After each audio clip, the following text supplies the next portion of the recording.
আমার ফোনে ব্যালেন্স নেই, তুই ফোন কেন পারবো? তুই দে। কি আশ্চর্য! এই ছোট লোক, অসভ্য ফকিন্নি মহিলা একটা। দেখতো দোষ, আমার ড্রেসটাই নোংরা করে দিল। মারে, আমি অন্ধ, আমি চোখে দেখি না। আচ্ছা, আমার ভুল হয়েছে, তোমার শরীরে লাগে গেছে, তুমি আমারে মাফ করে দিও। চোখে দেখতে পারছো তো রাস্তা কেন বেরোছিস বুড়ি?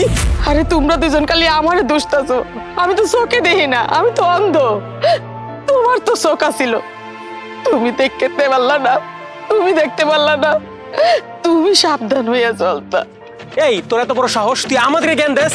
তোর জ্ঞান শোনার জন্য রাস্তা নামছি আমরা, হ্যাঁ? নির্লজ্জ বেহের মতো এখনো দাঁড়ায় দেখেন কাতো। কি ব্যাপার? এই কি করলি তোরা? আচ্ছা কি সমস্যা কি? আর বলিস না, কোত্থেকে এই বুড়ি মহিলাটা, অন্ধ মহিলাটা এসে আমার গায়ের উপর পড়ছে। দেখতো আমার জামাটাই নষ্ট হয়ে গেল। আচ্ছা, আমি বুঝতেছি না, মানে একটা মানুষ ধাক্কা লাগতেই পারে রাস্তার মধ্যে, এই জন্য এইভাবে ধাক্কা দিয়ে ফেলে দিবি? আর উনি তো একটা বৃদ্ধ মানুষ, তাই না? আর বলিস না তো ভাই, রাস্তায় বের হয়ে মুডটা নষ্ট হয়ে গেল। উনারে বললাম যে দেখা চলতে, উনি উল্টা আমার জ্ঞান দিতেছে ভাই। কার ভালো লাগে এগুলো শুনতে? পুরো মুডটাই নষ্ট হয়ে গেল রাস্তায় বের হয়ে আজকে। আচ্ছা ঠিক আছে, আপনি তাহলে থাকেন। হ্যাঁ আচ্ছা, আমাদের লেট হয়ে যাচ্ছে, চল। রাকিব, কি ব্যাপার রাকিব? এই মহিলা তোর নাম জানে কিভাবে? আরে আমি কি করে বলবো, উনি আমার নাম কিভাবে জানেন? বাজার,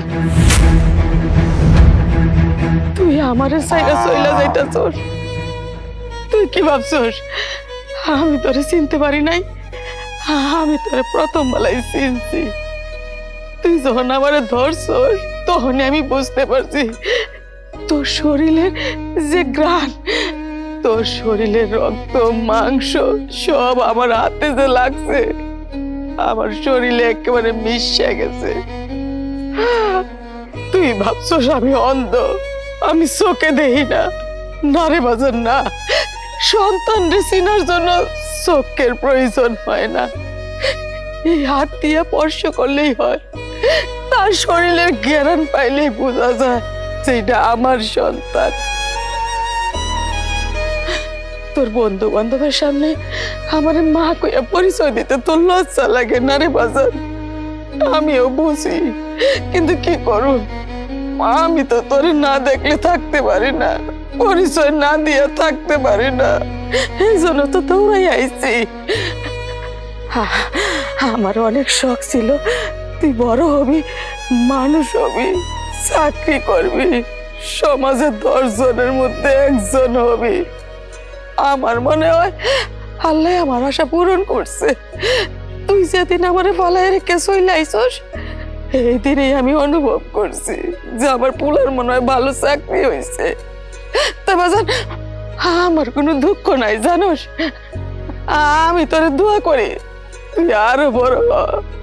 আমি রাস্তার মানুষ, রাস্তায় ভিক্ষা কইরা বেড়াই, আমি রাস্তায় ভালো থাকো।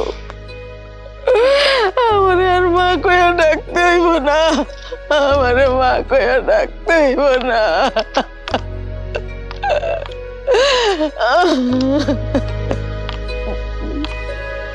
এটা তোর মা ছিল, আর আমাদের সামনে তুই এমন অভিনয় করলি তোর মাকে তুই চিনিসই না। আর সে যদি ভিক্ষুক হয়ে থাকে সে তো তোর মা। শেষ বয়সে তোর মা রাস্তায় রাস্তায় ভিক্ষা করতেছে। ছি ছি ছি রাকিব, তোর মতো একটা ছেলে থাকতে তোর মা এখনো রাস্তায় ভিক্ষা করে? তোর লজ্জা হওয়া উচিত। তোর মতো ছেলে আমাদের বন্ধু হওয়ার যোগ্যই না।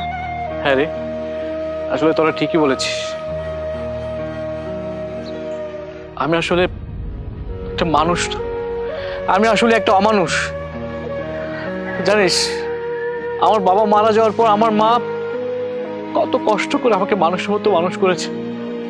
নিজে না খাইয়ে আমাকে খাইয়েছে, পরের বাড়িতে কাজ করে আমাকে মানুষের মতো মানুষ করেছে, আমাকে উচ্চশিক্ষায় শিক্ষিত করেছে। আমি আমি উচ্চশিক্ষায় শিক্ষিত হয়েছি ঠিক, কিন্তু আমি মানুষ হতে পারিনি। আমি যখন এই সমাজের অনেক বড় বড় লোকের সাথে, টাকা পয়সাওয়ালা মানুষের সাথে মিশতে শুরু করলাম, আমি আমার মাকে ছেড়ে চলে আসলাম। আমি আসলে অনেক বড় অন্যায় করে ফেলেছি আমার মায়ের সাথে, যেটা করা আমার একদম উচিত হয়নি। আজকে তোরা আমার চোখ খুলে দিয়েছিস, আমার চোখ খুলে দিয়েছিস। আমি জানি মায়ের পায়ের নিচে সন্তানের বেহেশত। আর আজকে আমি সেই মাকে ছেড়ে কিসের আশায় কিসের মোহে পড়ে দিনের পর দিন আমার মাকে দূরে রেখে আমি কিসের আশায় ছুটছি আমি নিজেও জানি না। আমার মা যদি আমাকে ক্ষমা না করে আমার আল্লাহ আমাকে ক্ষমা করবে না। আমি অন্যায় করে ফেলেছি, আমি অন্যায় করে ফেলেছি। দেখ ভাই, আজকে থেকে তুই তোর পথে, আমরা আমাদের পথে। তোর সাথে থাকি আমরা খারাপ হতে চাই না ভাই। খারাপ কেন হবে? আমরা বর্দা নিতে চাই না ভাই। যেই ছেলে নিজের মার পরিচয় দিতে লজ্জা পায়, সে যে কালকে আমাদের অবস্থার বাজে হওয়ার পর যে আমাদের পরিচয় দিবে না, তার কোনো ভরসা নেই ভাই। তুই ভাই তোর রাস্তায় থাক, আমরা আমাদের রাস্তায় আছি ভাই। ভালো থাকিস। আচ্ছা আমার কথা তো শুনবে।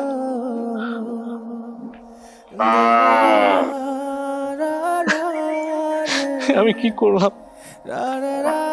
আমার মায়ের কাছে আমাকে ক্ষমা চাইতে হবে।